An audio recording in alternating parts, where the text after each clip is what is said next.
Welcome into Hittin Hard with Jon Chuckery here on Locked On Sports Atlanta. Today on the show, the Hawks clinch. It's an arms race, and it's nothing personal. It's just business. It's all next. It's Hittin Hard. It's Jon Chuckery, Locked On Sports Atlanta. This is Hittin Hard with Jon Chuckery, part of Locked On Sports Atlanta. And it starts now.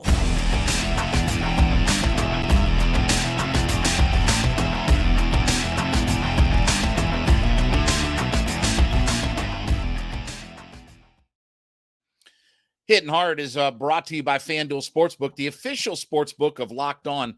Make every moment more. Visit FanDuel.com/LockedOn today to get started. We ask you to subscribe or follow for free on YouTube or wherever you listen to your podcast. Get the latest episodes of Hittin Hard as soon as they become available. And then give me a follow on my personal Twitter page at JMCH316. Well, the Hawks clinched. They clinched a play-in round spot. So look, Hawks 134-116 over the Washington Wizards, 3 in a row now. They've got a little bit of momentum, and probably most likely next Tuesday, they will play the Miami Heat.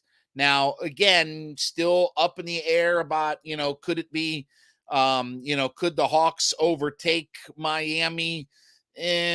Probably not with only 2 games to go, because there'd have to be sort of some miracles because they're still a game and a half back. But most likely it's going to happen that Tuesday, maybe Wednesday night, they will be in Miami to take on the Miami Heat. And look, last year against Miami in the first round of the actual playoffs, that passed all the play-in stuff, the actual first round of the playoffs, that was a nightmare, and certainly that this is not obviously the best of matchups for the Atlanta Hawks. But hey, look, give the Hawks some credit. We said, look, the dream and the reality of what Atlanta was going to be this year for the Hawks, and that died a long time ago, right?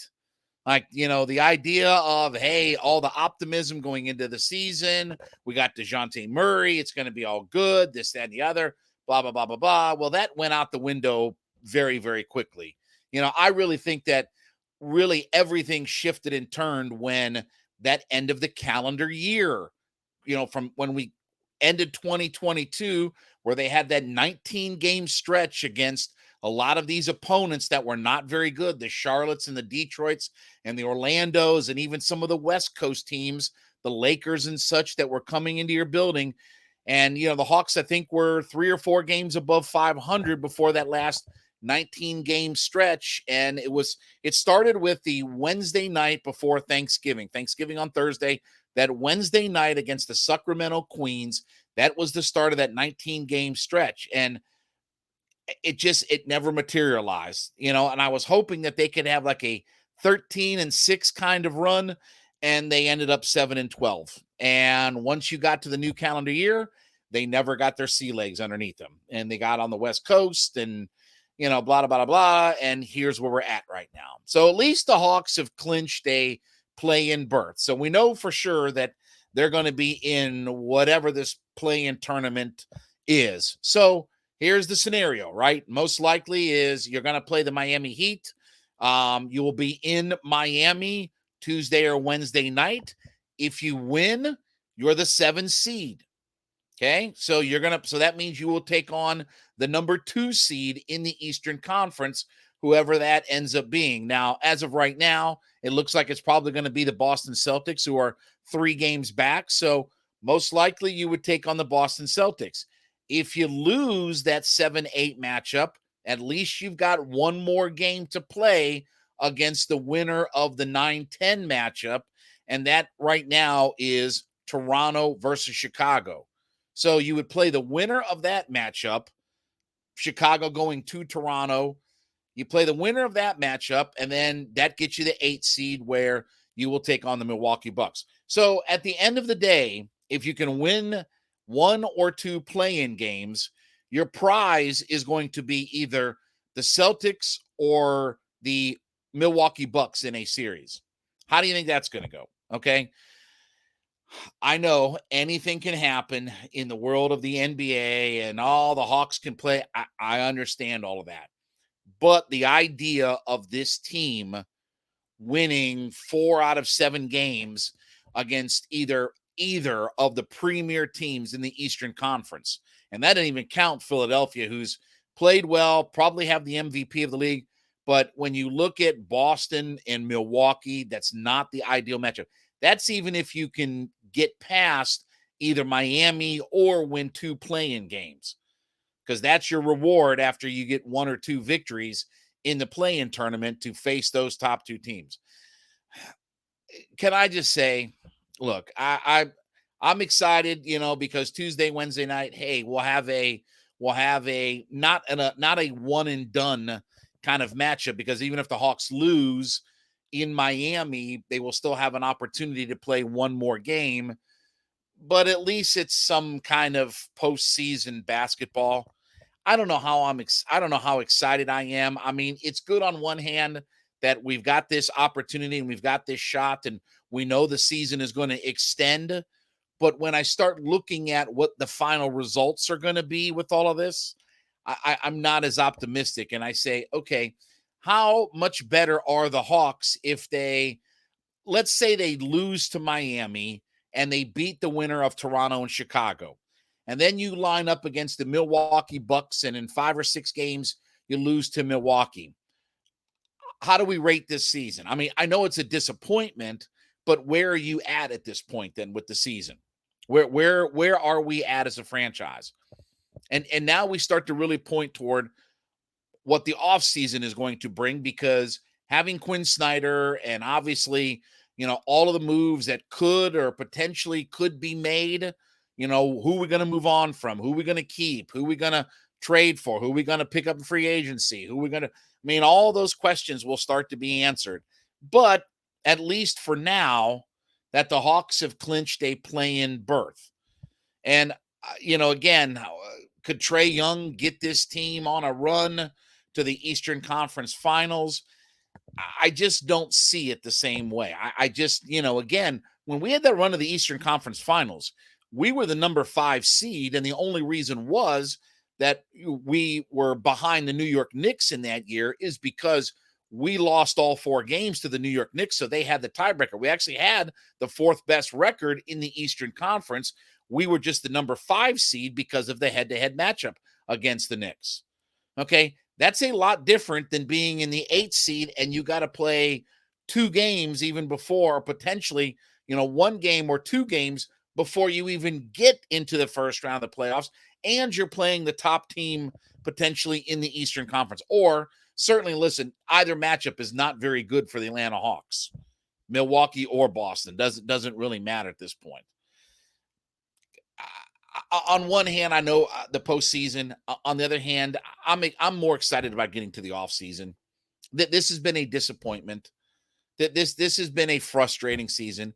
It's been maddening to watch the Atlanta Hawks on a nightly basis. I guess it's good that they have some momentum going into next week, as we're on our last couple of games and they've got a 3-game winning streak. And now that you know that you're in the play-in round, now I don't think you can take your foot off the gas because, again, you can't afford to let Toronto pass you or anything like that. I think the Raptors are, they're 1 game behind still. So you don't want to lose your last couple of games and let Toronto slide into that 8th seed, as long as you split, because you got the head-to-head against Toronto. So as long as you split, I think your last 2, I think you're in good shape. But I'm looking forward to the offseason with all this stuff going on around the Hawks. It's been too much drama. It's been too long of a season. There's been just too much chaos with this franchise. I'm really looking forward to the offseason. We'll have a game or 2, and then we'll get into a series potentially. But I'm ready for this to move on from the NBA. I mean, I've had my fill of watching this team and being frustrated by them. But at least they clinched, and we know we're going to be in the play-in tournament. All right, let's talk about our friends over at FanDuel. Listen, FanDuel is America's #1 sports book, and if you're a new customer to FanDuel, you can head to FanDuel.com and claim your no-sweat first bet where you can get as much as $1,000 in bonus bets if your first bet doesn't win. Download the FanDuel Sportsbook app. It's safe, secure, super easy to use. They allow you to bet on everything from the money line to point scores to the winners, everything in between. And FanDuel lets you combine your bets for a bigger payout with the same game parlay. So here's what you do. You head to FanDuel.com/lockedon. FanDuel.com/LOCKEDON and claim your no sweat first bet, where if your first bet doesn't win, you can get as much as $1,000 in bonus bets if your first bet doesn't win. FanDuel.com/lockedon, LOCKEDON. Make every moment more with FanDuel, the official sportsbook betting partner of the NBA. So, listen, one of the reasons that the Atlanta Braves are off to this really hot start has been their pitching. And when you think about where the Braves are at right now, think about just today as we get ready for the home opener and everything taking place around Truist Park and all that, right? The fact is, Max Fried is on the IL. He's the best left-hander in baseball. A 21-game winner in Kyle Wright has also been on the IL since before the start of the season. You have Ian Anderson, who was your best pitcher a couple of years ago in the postseason during that World Series run. He's down in Gwinnett, and he's now on the IL.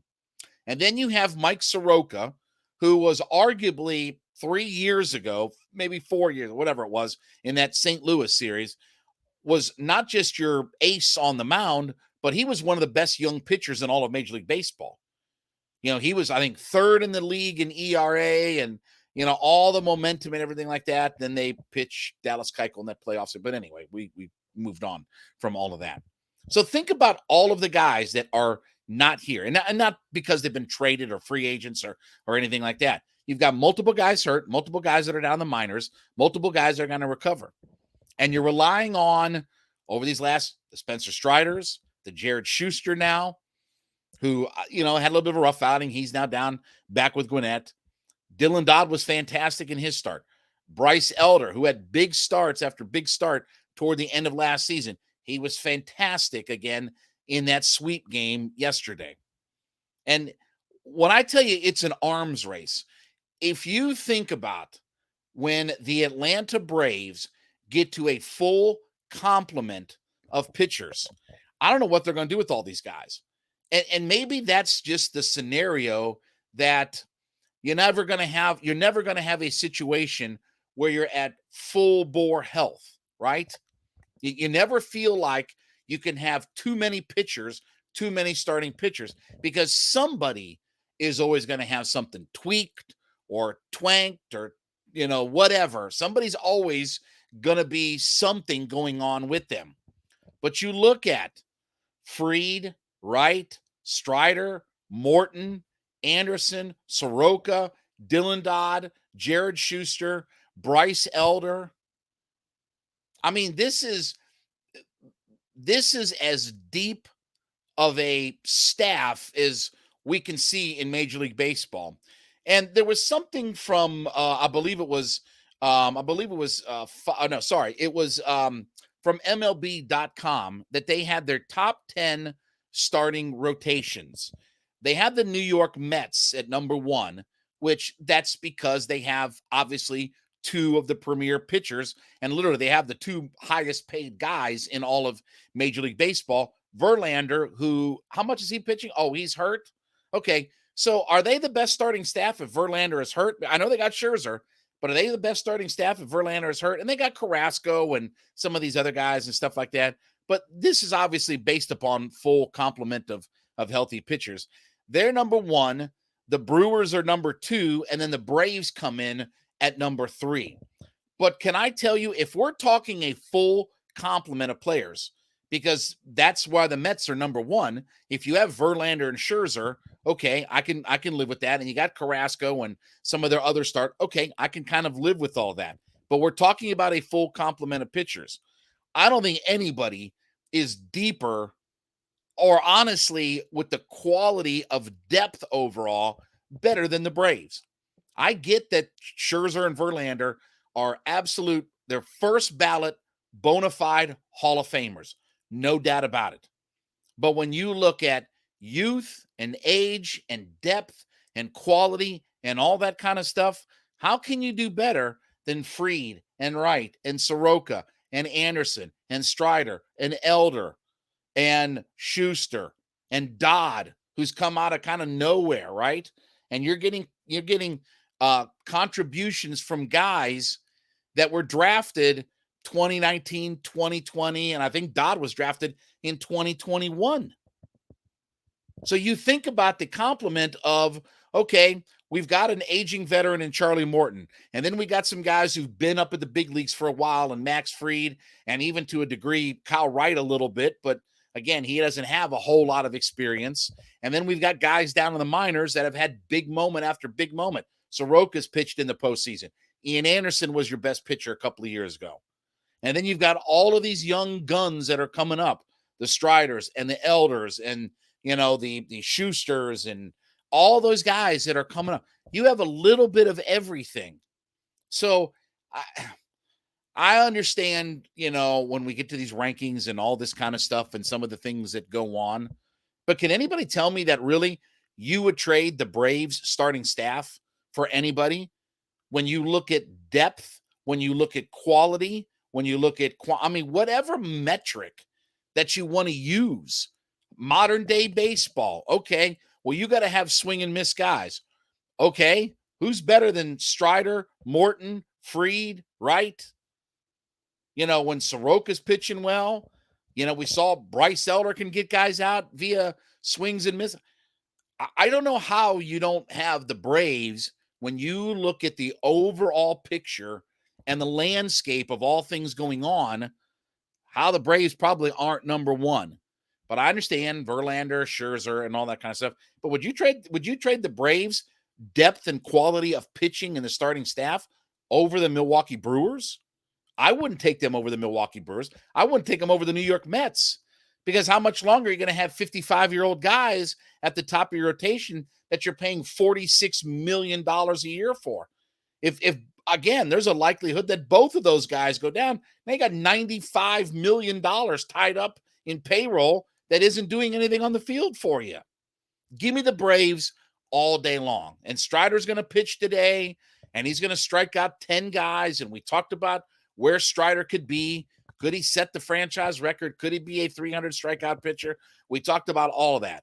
But if you look at the quality, when it becomes an arms race of starting pitching, and you look at the depth and quality with your veterans, with your middle tier guys, that have experience but aren't as long-term as a Morton, and then all of your young crop of youthful guys. And look, I don't want to lose Max Fried, but you do feel like if for some reason Fried is not with the Braves in a couple of years, that they still have all of these guys that are available. Strider, Elder, Schuster, Dylan Dodd, right? And still we have Kyle Wright, Ian Anderson, Mike Soroka. You still feel like that they have this whole depth of starting pitching. It is an arms race. You can never have too much starting pitching, but certainly the Braves have a lot of both quantity and quality when it comes to starting pitching.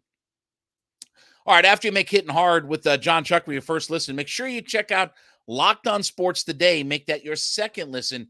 The biggest stories of the day, instant reactions, big game recaps, and the take of the day, available Odyssey, YouTube, or wherever you get all of your podcasts from.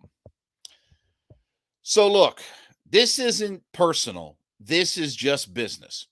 And I'm seeing more and more and more mock drafting, best available player, and all these kinds of things that lean toward Bijan Robinson. Okay. Now, I saw a comment from an NFL GM, of course, off the record, that thinks that I think the quote was, Bijan could be a gold jacket kind of guy, right? Now, if Bijan is there, and I think he will be at number 8. Let's say Jalen Carter is off the board. Okay. Let's say he's off the board. Let's say he goes at 5 to Seattle. Okay. And barring any of the quarterbacks, okay, I think all 4 quarterbacks will be gone in the first 7 picks. So if it's the 4 quarterbacks, if you figure 7 picks, 4 quarterbacks, Jalen Carter, Will Anderson, maybe a corner or something like that. Should the Falcons look at Bijan Robinson, who would technically maybe be the best available player? Now, they'll spin it. I mean, if they take Christian Gonzalez or whatever corner, they'll spin it as, oh, well, he was the top guy on our board. That's what NFL GMs do, right? You're not going to see their board. And if he is this high caliber of a prospect and all that kind of stuff, and again, I say first-round talent is first-round talent if he is that quality and that good, okay? But should the Falcons be in the mix for it? No. Okay? Listen, Tyler Allgeier did a magnificent job last year. This is getting back to, should you have taken Vic Beasley or should you have taken Todd Gurley? Okay? Even with having a 1,000-yard running back in the fold, which is what Devontae Freeman, ended up being. He was a 1,000-yard double-digit touchdown running back. We did not suffer because we didn't have Todd Gurley. In fact, again, the second most important reason we were in the Super Bowl in 2016 is because of Vic Beasley. And he could accumulate lots of sacks, and he led the NFL. Matt in the offense was the number one reason. We were an outstanding offensive club, 30 points per game. But the number 2 reason is because we could sack the quarterback. That's the NFL. You can like that or not like that. You guys try to argue with me all the time about this. That's the NFL, folks. You have a really great offense, but you better be able to sack the quarterback.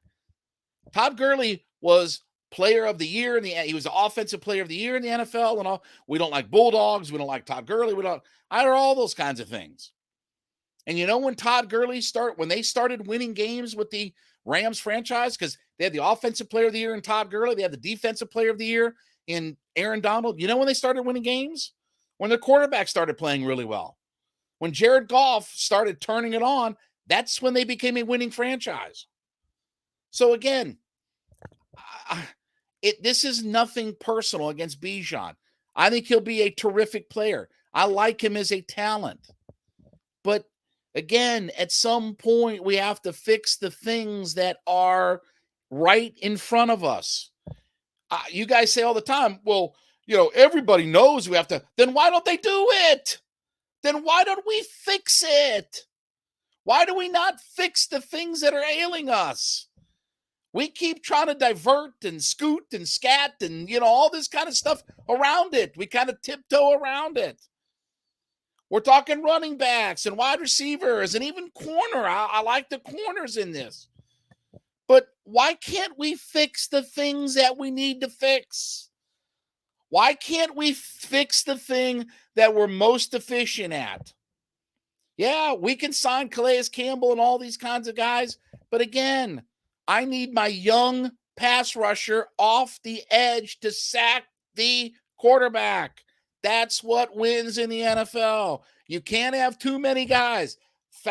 Eagles, 49ers, Chiefs. You think they sit around saying, oh, well, we can't add this guy. We can't add Javon Hargrave to the 49ers. We got all these guys we're paying money to. We got Bosa and all these guys. We don't need pass rushers. They go out and sign them. Well, we can't, for the Eagles, we can't get Montez Sweat and Hargrave and all these guys. We don't need all these guys. No, they get all these guys that sack the quarterback. It's exhausting. So it's nothing personal against Bijan Robinson. But with what ails this team, I don't care if he's the best player available by tons. I don't care if Bijan is up here and every pass rusher is here. Okay? If they're first-round caliber talent, you grab your pass rusher. Because at some point, again, with a 5th-round rookie offensive guy in the mix, we were the number, 4 rushing team in the NFL? Sorry, number 3, 2,118 yards. And yeah, we probably won't get the 463 yards that we got out of Mariota. But again, I don't care about running quarterbacks. The two teams that ran the ball more than us was the Ravens and the Bears. How'd the Bears finish? They were 3-14 with their number one team in the league in running the football. Okay. That's because your quarterback got just mauled last year for the Bears. So even if I don't have the contributions of a Marcus Mariota, and it's not like Ritter can't run or anything like that, but even if I don't have those contributions, I can have Patterson. I can have Tyler Allgeier. I can draft a running back in the middle rounds. We developed a 5th-round guy. And look, Allgeier only started 7 games last year. He was only a 7-game starter, averaging 4.9 yards per carry. And it took him a while to build into becoming that kind of guy. Can he be Michael Turner? No, not from the 1,800-yard, 15 touchdown kind of production. I don't think he can be that back. But he can be the kind of back that Michael Turner was, that you can lean on. And by the way, Allgeier only had 210 carries last year. I expect that number to go up. Not saying he's going to be Jamal with 380 carries or whatever like that, or Derrick Henry in the 400s or whatever. But again, if you can get to 260, 270 in your carries, and he can shoulder more of the load, which is very possible, okay. But again, I look at these mocks and all this kind of stuff, and we get these names in our head. This is not fantasy football.